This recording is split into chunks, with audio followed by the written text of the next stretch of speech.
To show a sheet, there is a built-in function Flutter offers us. That's good. To show such a bottom modal sheet, I should say.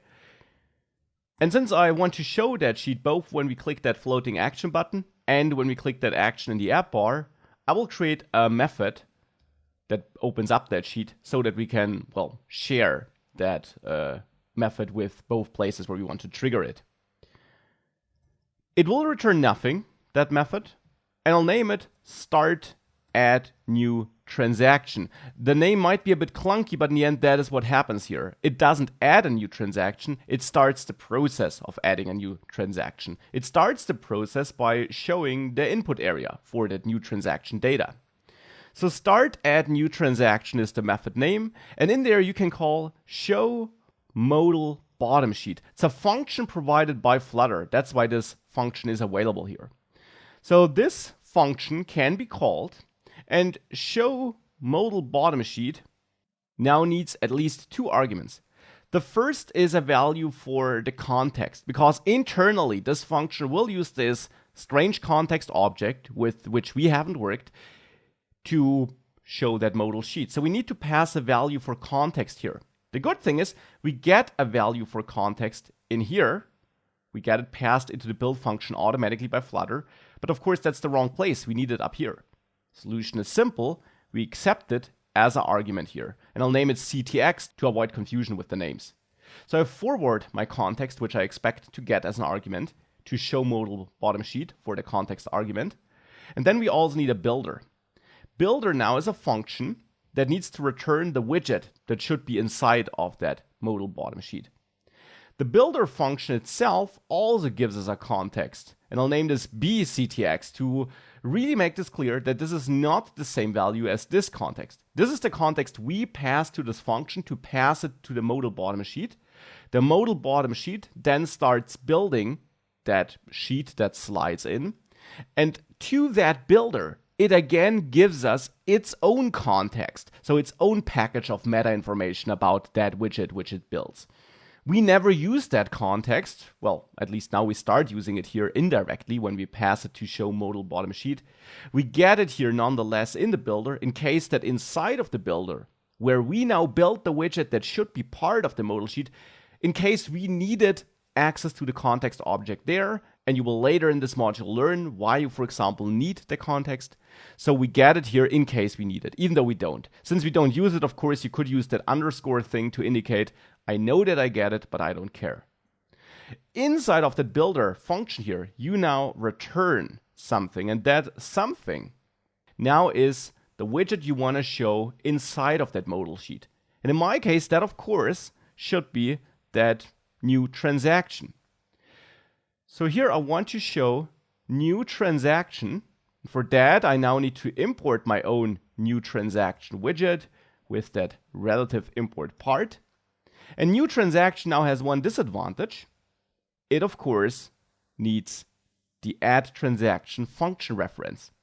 And we outsourced that into user transactions because up until now, that was the perfect solution. We had new transaction and transaction list in there. We had our transaction list, so our list of objects in there. We had the add new transaction method in there, and all that was hidden away from our main Dart file. And now all of a sudden, because we have to trigger start add new transaction from in here in the main Dart file, because here is where we have the app bar and the floating action button, because we have to trigger that function from in here, we now have to bring new transaction back into that main Dart file. And since that needs the add transaction method, we now actually have to bring all our state logic into this file. So there is no way around it. Let's transform this stateless widget to a stateful widget. At least we can do that automatically with the help of the refactoring tool. If you click on it and then use the refactoring shortcut, you can choose convert to stateful widget here.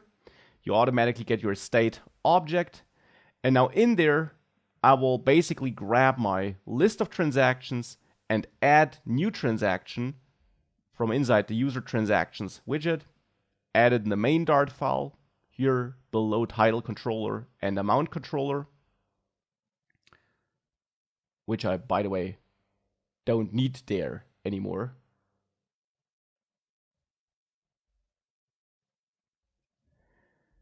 And now with the transactions and the add transaction method brought over, we need to import our transaction model to unlock that transaction class. So let's add this import here. And of course, now that means that our user transactions widget unfortunately is redundant. And that is also something you'll have in Flutter development, which is why I'm showing it here. You will sometimes build a solution which you then have to break up at some point because you recognize, okay, for this feature, I need to manage my state somewhere else. Otherwise, I can't pass data around. Later in this course, we'll learn about a more elegant state management solution, which avoids having solutions like this, where we have to lift state up to the common denominator. But for the moment, and for simple apps like this, it is fine, and we also won't have a performance problem if we use our main file for managing the state and for rebuilding everything on every change, therefore. We can get rid of the user transaction file, however. We don't need it anymore. And in main Dart, we hence now, instead of returning our user transactions, return our transaction list widget, pass our user transactions into it. User transactions is now managed here in the main Dart already in our my homepage state class. And the remaining thing we have to do, therefore, is that instead of importing user transactions, that's the widget I just deleted, we import the transaction list Dart file with the transaction list widget. Now with that restructuring, we can pass underscore add new transaction, so a pointer at this method, to new transaction here.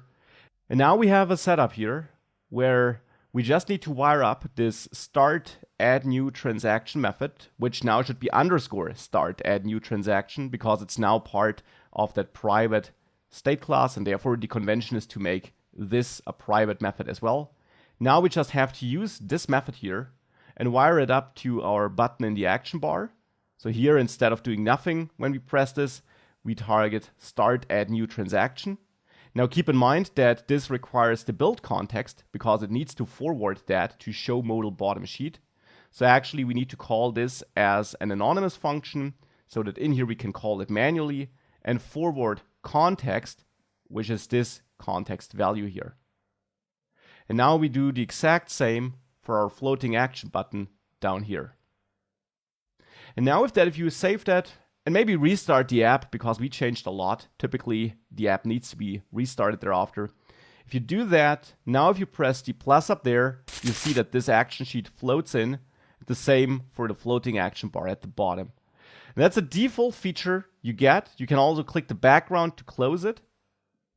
You can also click the action sheet itself to close it. That should eventually change in the future.